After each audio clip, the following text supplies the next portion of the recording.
I'm going to be showing you how to level up fast in Honkai Star Rail. So there are multiple ways you can use to level up fast in Honkai Star Rail. One of the most effective ways is to use all your Trailblaze power daily. So this is the game's stamina system. Never let it cap and spend on activities that give experience.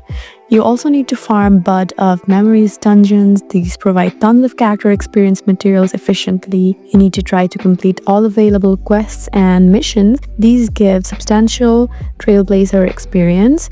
You also need to be able to use fuel items, consume any fuel and stamina refill items you've collected to keep progressing. And make sure you remember that it is not a race. You need to take your time as you reach higher levels and unlock significantly more content early on. So in this way, you can successfully level up fast in Honkai Star Rail. I hope this video was helpful for you. Please leave us a like and drop us a comment down below, and we'll see you again in our next video. Thank you for watching.